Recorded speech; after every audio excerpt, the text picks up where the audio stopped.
Dá pra entender que o Dorival Júnior convocou apenas 8 jogadores que estiveram no último jogo do Brasil nas eliminatórias, né? Isso mostra também uma forma de também tentar mudar isso, né? Gustavo, Paulo do Vale e também Pedro Ramiro.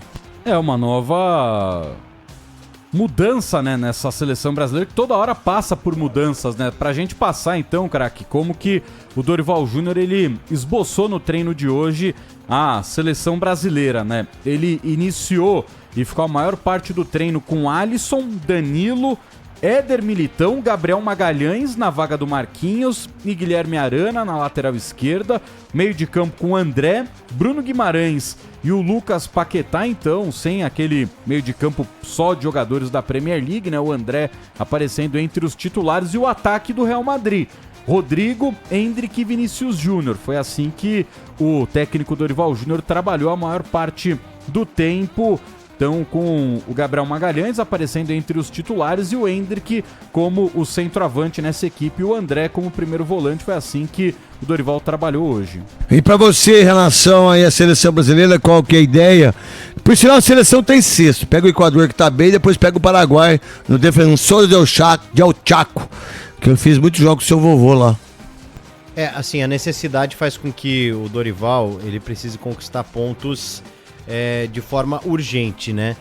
Eu trataria a seleção no agora, então eu levaria jogadores não pensando em 2026, eu levaria os melhores jogadores atualmente que poderiam servir ao Dorival Júnior agora. Então, assim, eu até levaria mais atletas que atuam no futebol brasileiro, apesar de achar que o Dorival fez um esforço significativo para levar alguns atletas, isso é legal. Mas, por exemplo, hoje, para mim, o Thiago Silva é mais zagueiro do que o Gabriel Magalhães. É muito mais. Do que o próprio Militão. Pô, que o Thiago Silva tá jogando no Fluminense, esse cara é um craque de bola, irmão. Mas aí vem as derrotas de Copa do Mundo. Sim. Não, eu entendo perfeitamente bagagem, isso. Né? É uma coisa aí que eu não sei até quando que isso vai tirar da seleção. Mas eu acho que com 40 anos também não. Mas ele joga mais que os dois, não tenho dúvida disso. Sim, claro que não para uma Copa do Mundo 2026, né? É verdade. Eu pensaria mais em levar jogadores também que tem uma ligação. Acho que a gente precisa recuperar esse carinho do brasileiro com a seleção. Mas não recuperou, né? Com Curitiba, 600 pau pra entrar. Exatamente. Como é que recuperou? Isso aí é um absurdo. E aí, meu querido maravilhoso Pedro Ramiro, o que você pensa? Craque, esse valor absurdo, né? A falta de planejamento da CBF, a gente viu recentemente um clássico contra a Argentina. Os ingressos demoraram, aliás, começaram a ser vendidos faltando uma semana pro jogo. Então é péssimo pro torcedor, afasta o torcedor.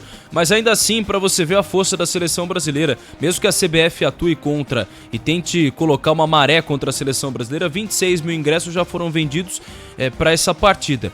E o detalhe é que o Dorival Júnior deve mexer nessa zaga, eu acho que era necessário, e no meio de campo também, né? Porque, convenhamos, João Gomes, Bruno Guimarães, assim, são jogadores que podem até estar atuando bem no futebol inglês, mas o Brasil também precisa mudar um pouco, até em comparação com o que aconteceu na própria Copa América, precisa de algo novo, precisa ter alguma situação diferente. E o André, pelas partidas que ele vinha fazendo no Fluminense, agora indo para a Inglaterra, é verdade e tudo mais, mas ele estava merecendo uma vaga de titular. E o Pedro também, se não tivesse essa torção no joelho, certeza que ele seria titular. E aí o Endrick ganha uma vaga também, algo natural, porque a seleção brasileira acaba não tendo espaço nessa situação. Mas eu ainda acredito no trabalho do Dorival, viu, craque? Vamos lá então, vamos ver o que vai acontecer.